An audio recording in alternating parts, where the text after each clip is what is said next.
자, 우리는 3일간 사울의 회심한 장면과 함께 예수 그리스도를 믿는 이 제자가 된 사울이 어떤 삶을 사는가 추적을 하고 있어요. 예수를 믿고 났죠. 유대교에서 이제 개종을 했습니다. 그의 삶은 또 그의 메시지는 강력했죠. 하지만 그의 인생은요, 칠흑과 같은 밤이 여전히 이어집니다. 사람들이 자기를 인정해 주지 않아요. 기독교인들, 제자들은 그가 정말 회심했나? 우리 편이 맞나? 의심을 해요. 또 이제 유대인들에게 있어서는 저 변절자, 저 사울을 보게 이제 그들을 이제 미워하게 됩니다. 이제 중간에 끼어 있는 이 사울이요, 이제 몇 년 동안이나 이 사람들로부터 이쪽이나 저쪽이나 다 인정받지 못한 그런 삶을 살아요. 참 고달픈 삶을 살고 있죠. 여러분, 갑자기 회심한, 갑자기 삶의 태도가 변한 이런 사울을 받아들이지 못했을 때 다메섹에서요, 이 아나니아가 나서게 되죠. 형제 사울아, 이 한마디에 강팍했던 사울의 마음이 무너져 내립니다. 무장해제를 하고요, 그리고 눈이 낮게 되고 음식을 먹고 세례를 받고 그의 제자가 됩니다. 그리고 강력한 하나님의 말씀을 전하죠. 메시지가 뭐였죠? 예수는 하나님의 아들이시다, 예수는 그리스도시다 선포하고 증언합니다. 이때 여러분, 유대인들이 가만히 있지 않아요. 사울을 죽이기를 공모하죠. 개교를 꾸미지만 금세 그것을 알아차리고 사울은 가슴이 답답해워요. 괴로워져. 목숨에 경각이 달렸습니다. 이때 하나님께서는 제자들을 붙여주셔서 지혜로 밤에 광주를 통해서 사울을 탈출시켜주게 됩니다. 자, 그 이후에 이제 이 카메라의 앵글은 어디로 옮겨오는가? 예루살렘으로 비추게 돼요. 예루살렘에 있었던 사도들, 이 변화된 내 모습, 그리고 예수의 제자가 된 내가요, 그 예수님과 동고동락했고 3년 동안 직접적인 계시를 받고 또 기적을 누렸던 그 제자들과 함께 내가 만난 그 예수님, 그 놀라운 은혜를 나누고자 했어요. 사귀고자 했고 교제하고 싶었죠. 근데 여러분, 예루살렘까지 가는 그 시간이 얼마나 걸렸어요? 여기 우리 누가는요, 이 사도행전에서 그 기간을 이렇게 정확하게 기록하고 있지는 않지만 좀 갈라디아서를 보면 사울이 자신을 회고하면서 어떻게 말하고 있습니까? 갈라디아서 1장에 보면 그가 3년 동안이랑 다메섹 가까워 있는 아라비아 광야에서 지냈다고 이렇게 자기가 스스로 고백을 합니다. 그러니까 예루살렘을 떠나서 다시 예루살렘으로 돌아오기까지 몇 년요? 3년이라는 세월을 보냅니다. 어디서요? 아라비아 광야에서요. 자, 그 광야에서 뭘 합니까? 예수 그리스도께서 오늘 우리에게 주신 이 직접적인 계시를 듣고 그의 그 모든 이 과거의 이 구약의 성경, 잘못된 해석, 그리고 내가 잘못 적용하며 살아왔던 것들을 돌아봅니다. 유대교에 굉장히 깊이 심취했던 그 묵은 때를 완전히 다 벗어내요. 게다가 내가 얼마나 잘못된 인생을 살았는가, 내 모난 인격, 이 사람들과의 관계 속에서 많은 사람들을 고통스럽게 했고 상처를 주었던 이 모든 것들을 되돌아보며 회개하는 시간을 가졌어요. 내가 가말리엘 문화생으로 그런 영적인 어떤 리더로 유대교의 차세대에 떠오르는 하나의 그런 인물로 서가고 있었을 때 그는 어떤 꿈을 가졌을까요? 오늘날로 치면 대형교회의 담임 목사님, 아니면 총회장 정도를 꿈꾸고 있었을까요? 자, 그런데요, 오늘 하나님께서는 그를 어디로 내몹니까? 광야로 내몹니다. 그렇게 여러분 살던 바울이요, 광야로 내몰린 다음에 그의 인생을 놓고 이 사마리아, 그리고 다메섹, 예루살렘, 여기서 이렇게 불꽃처럼 번져가는 이 복음의 상황을 보고요, 그는 이 아라비아 광야에서 다시 한번 자신을 되돌아봐요. 하나님만을 바라볼 수밖에 없는 그 인간의 어떤 본연의 시간을 보내면서 자기의 인격을 깎아내고 하나님의 말씀이 그의 심령 가운데 강하게 확신으로 또 모든 이 말씀이 정리가 돼요. 자, 이제 그 예수의 제자들과 함께 내가 깨달은 이 계시와 또 내가 받은 이 은혜를 함께 나누고 확인하고 싶겠죠. 자, 내가 유대교로 가는 자신의 힘과 노력을 통해서 성취하고자 하는 율법적인 종교에서 내가 벗어나서 하나님의 은혜, 강권적인 하나님의 섭리, 불강력적인 하나님의 그 은혜, 하나님의 그 비상섭리를 통해서 내가 은혜를 받고요, 구원을 받았습니다. 자, 내가 이렇게 새롭게 깨달은 이 진리를 여러분들과 함께 나누고 싶어요. 이런 간절한 마음이 있었겠죠. 사울은 얼마나 큰 기대감을 가졌겠어요. 근데 여러분, 예루살렘에 돌아왔어요. 제자들이 환대를 해주나요? 그렇다고 여러분, 유대인들이 자신을 환대해 줬을까요? 그렇지 않아요. 근데 그에 대한 반응은요, 이 냉담한 싸늘한 냉기가 온몸에 느껴질 정도로 쌀쌀맞았습니다.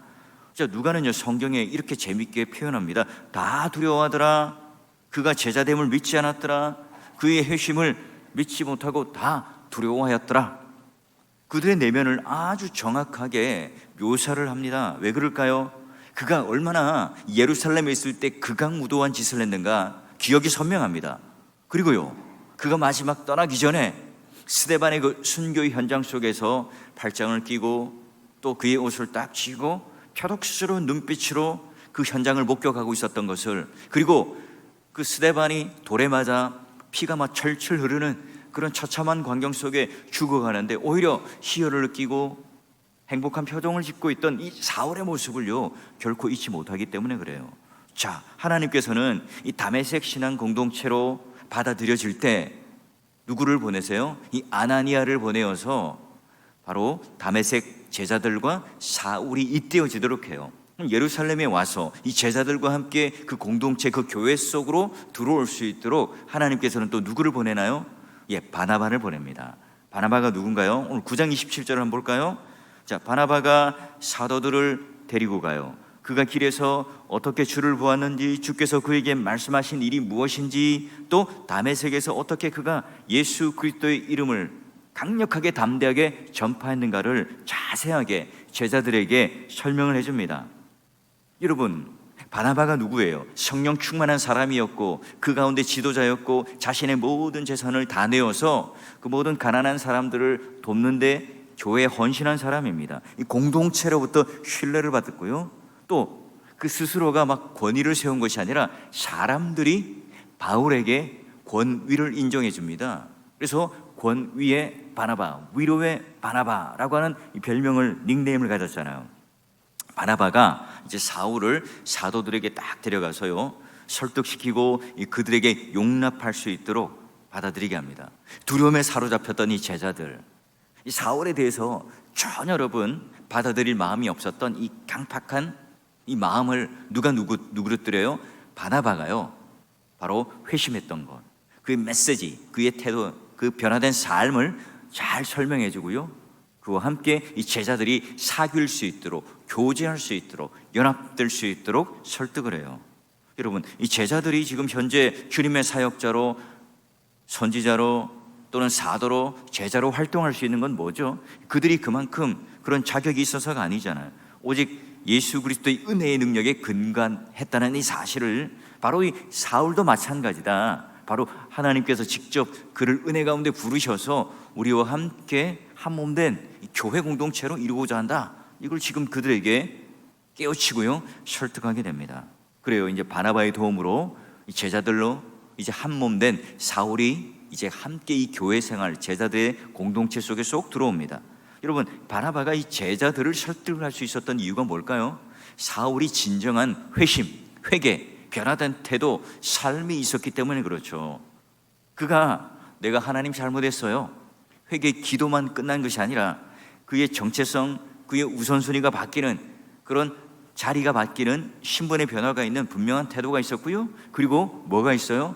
회개의 열매인, 삶의 열매인 변화된 어떤 삶이 함께 동반되었기 때문에 바나바가요, 확신 있게 이 제자들에게 설득하고 설명합니다. 그래요, 오늘 우리가 교회의 한 몸 된 성도가 된다는 것, 우리 안에 참된 회심이 있고요, 이 교회 등록카드를 쓰고 우리가 이 사월교회 교일이었습니다, 이 정도가 아니라 세례를 받고 참된 회심을 하고 그에 합당한 이 삶의 열매가 있을 때 우리는 바로 교회 회원입니다, 성도입니다. 교회 우리는 성도로 함께 연합된 사람입니다 말할 수 있겠죠. 자, 그리고요, 이 두 번째, 이 사울이 초대교회 공동체의 이제 일원이 딱 될 때 이 사도행전의 저자였던 누가가요, 어떻게 설명합니까? 이 제자들과 함께 했다, 제자들과 사귀고자 했다, 제자들과 교제하고자 했다라고 하는 표현을 써요. 근데 여러분 보시면 교회라는 단어와 제자라는 단어를요 교호적으로 씁니다. 자, 그래서 교인이 된다 이 말의 의미는 제자가 된다는 말과 똑같은 의미로 쓰고 있어요. 오늘 우리는 어떻습니까? 교인이 된다는 것은 그냥 교회에 그냥 등록카드로 원입이 되어 들어오는 회원 정도로 생각하잖아요. 굉장히 낮은 멤버십을 가지고 있습니다. 하지만 그 당시만 해도 어때요? 제자가 된다, 교인이 된다, 교회에 들어온다, 교인들과 사귄다, 이 말은 다 똑같은 말로 쓰여졌어요. 자, 그래요. 그러면 바나바의 도움으로 이제 예루살렘 성도들로부터 신뢰를 얻습니다. 이 제자들과 함께 교제하게 되고요, 한 몸이 됩니다. 그러면 누가는요, 자, 이제 사울은 어떤 행동을 하고 있는지, 어떤 모습을 그리고 있는지요 볼까요? 자, 9장 27절과 29절 보니까 그가요 다메섹에서도 즉시 세례를 받고 담대하게 뭘 전합니까? 복음을 전합니다.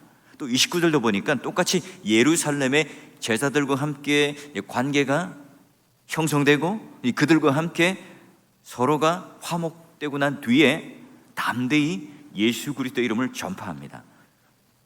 여러분, 두 번이나 반복해서 강조하죠. 여러분, 사울이 복음을 전할 때 주변 환경이 녹록지 않았습니다. 그러니 여러분, 강조하여서 담대히 복음을 전했다, 예수 그리스도의 증인으로 사는 것을 포기하지 않았다, 이걸 지금 강조합니다. 초대교회 여러분, 증인이라고 하는 말, 순교자라는 말과 똑같은 말이었거든요. 그래서 여러분, 영어의 순교자라는 말도 그 말로 나왔어요. 여러분, 예수님의 증인으로 산다는 것은 거센 저항이 있겠죠. 지금 이 상황은요, 이 기독교인들이 있지만 이 유대교인들을 향하여, 예루살렘에 있는 자신의 동족들을 향하여 지금 이 복음의 메시지를 전합니다. 여러분, 세상에 나가서 우리가 똑같잖아요. 돈과 명예와 권력과 맞싸워서 이 복음을 증거할 때, 남자분들 군대에 갔다 오시고 또 직장을 가시고 또 우리 여성들도 마찬가지잖아요. 예수 믿지 않는 그 공동체나 무리 속에 들어가서 내가 이 복음을 증거하고 그 삶을 살아갈 때 만만치 않은 저항을 우리는 경험하게 됩니다. 그럴 때 우리는 여러분, 하나님 앞에 이렇게 담대하게 여러분 말씀을 전하는, 오늘 예수 그리스도께서 우리 구원자시고 지금도 여전히 살아계시고 보좌 우편에 앉아 계셔서 우리를 통치하고 계십니다. 예수 그리스도는 과거 2000년 전에 그저 우리가 그냥 존경하고 좋아할 만한 그런 분들이 아니라 바로 오늘 현재 우리의 삶 가운데 하나님께서 역사하시는 그런 살아계신 하나님입니다. 여러분, 이걸 증거할 때 어떻게 돼요? 세상 사람들, 그 싫어하는 사람들은요, 당장 여러분 인상을 써요. 당장 여러분 거부하게 되죠. 자, 그래요. 오늘 여기도 보니까 어떻게 되겠습니까? 헬라파 유대인들이 함께 변론하는데 29절 보니까 그 사람들이 어떻게 합니까? 죽이려고 힘쓰거든. 헬라파 유대인들이 누구예요? 외국에서 온 디아스포라로 외국에 있던 유대인들이 이제 절기를 지키기 위해서 온 사람들이잖아요. 자, 여러분, 사울은요, 예수는 하나님의 아들입니다, 예수는 그리스도이십니다, 동시에 선포하고 증명했을 뿐만 아니라 얼마나 여러분 구약 성경이 해박합니까? 이제 예수 그리스도를 통해서 구약 성경을 제대로 해석하는 눈이 생긴 거예요. 근데 그걸 가지고 이제 변론을 하니까 당해낼 수 있겠습니까? 헬라파 유대인들이 당해내지 못하죠. 그러니 결국 뭐예요? 야, 너 예수가 하나님의 아들이라고 신성모독하며 십자가에 달렸듯이 너 죽어야 되겠다, 이 똑같은 선상에서 그에게 죄복을 입혀서 죽이려고 하는 거예요. 여러분, 사울의 손도 시간이 갈수록 능력이 더합니다. 많은 유대인들이 복음으로 인하여 굴복시키게 됩니다. 스데반, 빌립, 곳곳에서 지금 이 복음이 승리하는 역사적인 현장을 보게 되고요. 여러분, 사울도 마찬가지잖아요. 예루살렘에서 그가 이제 복음을 증거했을 때 이런 성령 충만한 이 지도자들 통해서 이 복음이 하나, 둘, 그런 어떤 우리 삶 속에 충격적인 폭발적인 능력으로 다가오고 있어요. 여러분, 헬라파 유대인들, 그 외국으로 흩어져 있던 유대인들, 그 사울이 전하는 이 복음을 온전히 받아들이지 못해요. 그리고 그를 배척하고 그를 미워하게 되죠. 자, 그렇습니다. 사울은요, 지금 유대인들로부터 환영받지 못합니다. 그래서 여러분, 제자들이 어떻게 해요?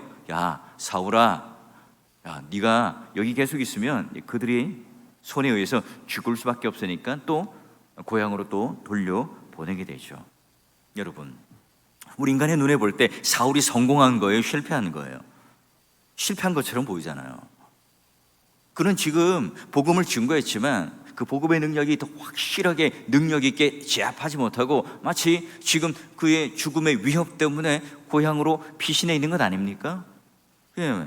오늘 우리가 인간의 눈으로 볼 때는 대적들이 좀 잠잠해질 때까지 잠시 피신해 있다가 와야지 뭐 이 정도 어떤 하나의 일부 후퇴한 것처럼 보여요. 자, 그런데 여러분, 오늘 이방인의 그런 복음을 이끄는 통로 또는 신약 성경의 어떤 저자로서 그가 다소에 가서 그냥 가만히 놀고 그냥 있었던 게 아니잖아요. 더 정교하게 하나님 말씀을 연구하고 또 그 말씀을 집필하고 써내려가는데 그 기초가 되는 굉장히 중요한 그런 신학적 훈련과 함께 하나님과 기도하는 그런 생활들을 이 다수에서 보내게 됩니다. 자, 그래요. 오늘 우리 시선은 자꾸 이제 사울을 쫓아가요. 근데 여러분, 이제 예루살렘에는 사울이 없어요. 그리고 복음 전단들이 자꾸 이제 핍박을 당하고 자꾸 이제 흩어지고 도망가잖아요. 그러면 어떻게 될까요? 자, 그런데 오늘 굉장히 중요한 아이러니한 모순의 어떤 모습들을 그림으로 그려냅니다. 자, 우리 한번 31절 같이 한번 한 목소리로 읽어봅시다. 읽습니다. 시작. 그리하여 온 유대와 갈릴리와 사마리아 교회가 평안하여 든든히 서가고 주를 경외함과 성령의 위로로 진행하여 수가 더 많아지니라. 아멘. 여러분, 이것보다 더 모순이 있습니까? 우리가 볼 때는 지금 실패잖아요. 사울이 지금 복음을 증거하다가 실패했어요. 유대인들로부터 환영받지 못합니다. 그리고 실은 고향 다소로 쫓겨서 지금 가는 거예요. 그런데 지금 성경은 어떤 그림을 그립니까? 와, 교회가 평안합니다. 든든히 서가요. 주를 경외하고 또 성령의 위로가 넘치고 교인들의 수는 더 늘어나고 이 교회가 더 견고히 세워져 가더라. 여러분, 이게 지금 어울리는 말이에요? 여러분, 힐파 유대인들을 제외하고는 모든 지금 이 사람들이 다 흩어져 나가고 있어요. 눈앞에 본 이 상황은요, 다메섹, 예루살렘 곳곳에 여러분 엄청난 박해가 있습니다. 영적인 차원으로 볼 때 주님의 이 몸된 교회는 위축되어야 하고 모두가 두려움에 떨어야 되고 모두가 다 손을 놓고 다 엎드려 있어야 하는 건 아닙니까? 근데 오히려 성경은 든든해져 갔다, 평안해져 갔다, 견고히 세워져 갔다. 여러분, 이 모든 상황들은요, 한치 오차도 없이 하나님의 섭리 안에 인간의 어떠함이 아니라 하나님께서 그 교회와 그 공동체와 하나님의 그런 제자들을 이렇게 세워져 가고 있어요. 여러분, 어떻게 이게 가능하죠? 바로 여러분 오늘 보니까 첫 번째로 주를 경외하더라. 주님을 경외한다는 말이 뭘까요? 여러분, 시편 112편에 있듯이 또는 시편 111편 10편에 보면 있듯이 할렐루야, 여호와를 경외하며 그의 계명을 크게 즐거워하는 자는 복이 있다라. 여호와를 경외하며 지혜의 근본이라. 여러분, 여호와를 경외한다는 그 의미는 뭐죠? 여호와의 계명을 즐거워한다는 것이고 바로 그게 예루살렘 교회의 힘이었습니다. 초대교회 성도들은 세상이 주는 두려움, 세상이 주는 핍박, 황제의 어떤 압박, 이것에 여러분 두려움, 이 마음을 내어주지 않았습니다. 그들이 세상을 위협하고 또한 그런 핍박 속에서도 믿음으로 전진할 수 있었던 이유가 뭐죠? 이 황제가 오늘 우리를 괴롭히는 두려움, 유대인들이 지금 나를 죽이려고 하는 그 위협 속에서도 오히려 그것보다 더 하나님을 더 경외하는 마음이 있었기 때문에 가능하죠. 세상을 오늘 우리가 다가오는 이 두려움을 이길 수 있는 힘은 뭐로? 주를 경외하는 그 힘으로 지금 이겨냅니다. 여러분, 출애굽 역사를 열어가는데 주인공이 여러분 모세라고 생각하지만 1장에 보면요, 우리가 기억 속에는 잘 없어요. 그런데 두 여성이 나오죠. 히브리 3파 이름 아세요? 시프라와 부아. 애굽의 바로가 불러서 히브리 아기들을 다 죽여라, 남자면 죽여라 명령을 하죠. 얼마나 두렵습니까? 사시나무 떨며 그 명령이 오늘 내 마음속에 굉장히 압박으로 오지 않았겠어요? 또는 돈을 주면서 야, 아기들 하나씩 죽이면 자, 통장 번호를 알려주면 내가 두당 얼마 주겠다. 아니면 내가 여성복지부 장관이나 뭐 여러 장관을 줄게.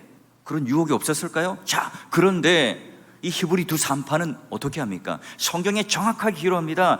바로를 두려워하지 않고 누구를 두려워합니까? 하나님을 두려워하고 하나님을 경외하였더라. 그 결론이 뭡니까? 그 개인이 아니라 그 집안이 형통하였더라. 이렇게 지금 성경은 기록합니다.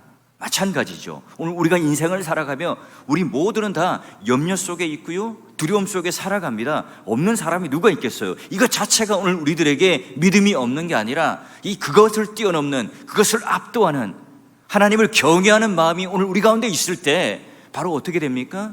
교회가 평안하더라, 든든히 세워져 가더라. 하나의 요건이 되는 겁니다. 자, 두 번째는 뭐죠? 성령의 위로가 넘치더라. 그렇죠, 여러분. 성령 하나님께서는 보혜사죠. 성령 하나님께서는 오늘 우리 개인의 삶과 우리의 모든 이 마음과 일거수일투족, 그 우리 마음의 동기까지 다 아시는 분 아니겠어요? 여러분, 오늘 우리가 하는 우리식의 위로가 아니에요. 오늘 우리가 알고 있는 것처럼 우리 인간의 어떤 방편으로 아주 얕은 그런 어떤 위로를 말하고 있는 게 아니죠. 성령 하나님께서 오늘 우리의 인생의 주인 되셔서 오늘 우리의 그 인생의 필요가 무엇인지를 알고 직접 오늘 우리를 향하여 주시는 그런 위로를 맛보며 살았던 공동체입니다. 성령의 작용이 강력하게 그들 가운데 참된 위로를 주었던 거죠. 여러분, 목사를 포함해서 마찬가지예요. 여러분, 사람들을 위로한다는 것은 쉽지 않은 일이거든요. 한계가 있습니다. 언제든지 적절하지 말을 하지 못한 말을 못해서, 또는 너무 과하게 관심을 보였다든지, 아니면 또 너무 관심이 안 보였다든지, 또 이 받는 상대방에 따라 또 다 달라요. 근데 여러분, 성령의 위로가 넘치면 어떻게 될까요? 교회 안의 이 문제는요, 쉽게 해결되겠죠. 성령의 위로가 넘치게 되면 이 성도들의 마음이 부드러워지겠죠. 성령의 위로가 넘치면 오늘 남을 향하여 만들어놨던 모든 기준이 오히려 나에게 적용되어서 내가 그 기준들을 내려놓고 용납할 수 있는 마음이 생기지 않겠습니까? 여러분, 내가 약합니까? 좌절 가운데 있습니까? 여러분, 사울처럼 내가 복음을 증거하는 이 일에 내가 열심히 헌신하였는데 그 결과가 미미합니까? 고난 속에 있습니까? 사람들이 나를 대적하고 나를 용납하지 못한 인생에 살아요? 여러분, 이때가 바로 하나님께서 드디어 일하시는 시간이라는 것을 여기 사울과 이 예루살렘 공동체를 보면서 우리는 확인할 수 있죠. 자, 이때 우리는 어떻게 한다고요? 주님을 경외함으로, 오늘 우리에게는 두려움들과 염려를 뛰어넘는 주님을 경외하는 마음, 주의 계명을 즐거워하는, 주의 모든 이런 지혜가 근본이라는 사실을 알고 하나님의 뜻을 내가 붙들고 그 모든 압도하는 힘에 그런 끌려 주님이 내 인생의 가이드가 되시고 인도자가 된다는 사실을 붙들고 살아가야 하고요. 두 번째는 그런 세상이 가지는 그런 물질에 대한 만족, 성공에 대한 어떤 내 여러 가지 성취감, 이런 것이 오늘 나에게 주는 기쁨이 아니라 과연 내가 무엇으로 행복한가? 나는 지금 무엇으로 위로를 받고 있는가? 이거 잘 고민해보고, 성령께서 오늘 나에게 주시는 그 놀라운 위로, 말씀이 오늘 나에게 깨우쳐 주시는 하나님의 위로, 그 말씀이 불편하지만, 듣기에 내가 거북스럽지만, 그러나 그 말씀이 내 인생에 있어서의 허물과 죄를 지적해서 완전히 제거하며 깨끗하게 건강하게 내가 만들어진다는 이 사실 때문에 오는 위로, 오늘 주님께서 나에게 영원한 소망이 되시고 굳건한 반석이 된다는 흔들리지 않는 그 믿음의 확신으로 오는 위로, 여러분, 이런 위로가 우리 가운데 넘칠 때 어떤 세상의 위협, 어떤 세상의 어떤 우리를 굴복시키고자 하는 그런 위협과 힘들이 오늘 우리들에게 다가오더라도 우리는 거기에 압도되지 않고요, 하나님을 분깃으로 삼으시고 오늘 성령 하나님께서 주시는 위로, 주님의 경외함이 오늘 우리 인생의 중요한 내 삶의 그런 걸음이 되셔서 교회가 든든히 세워져 가더라, 우리 가정이 평안해지더라, 우리 가정이 하나님 앞에 기쁨으로 드려지는 귀한 가정이 되더라, 그런 놀라운 은혜가 여러분 삶 가운데 넘치길 바랍니다. 여러분, 언제나 우리는 자꾸 그 한 인생의 과거를 붙잡고 집착하는, 발목 잡히는 인생을 살아가는 그런 우리의 모습들이 있잖아요. 그러나 여러분, 아나니아, 바나바, 하나님께서 가르쳐 주시는 그 놀라운 미래를 바라볼 수 있는 그 비전을 열어주시는 그것을 바라볼 때 교회가요, 이런 하나님께서 공급해 주시는 신령한 은혜로 넘쳐서 오늘 우리가 바라고 있는 정말 신앙생활하는 게 행복하고, 정말 오늘 하나님께서 우리에게 주시는 놀라운 평안과 위로와 이 경외함 때문에 이 세상이 줄 수 없는 그 기쁨과 즐거움과 그 엔조이하는, 즐기며 누리는 그 놀라운 복된 인생을 살았던 우리 믿음의 선배들처럼 여러분 또한 3일 동안 행복한 새벽 예배를 통하여 우리가 함께 보았던 이 말씀의 깊은 놀라운 그런 은혜가 여러분 마음 가운데 계속해서 파도처럼 밀려와서 오늘도 하루 하나님 앞에 잠잠히 주님을 향하여 꼭 내 인생을 붙드시고 살아가시는, 또한 그 주인 되시는 그 주님께 의탁하며 기도할 때 여러분 내놓는 모든 기도의 제목들이 신실하게 응답되고 하나님의 위로와 경외하심과 성령의 위로가 넘치는 한날 되시기를 주의 이름으로 간절히 축원합니다.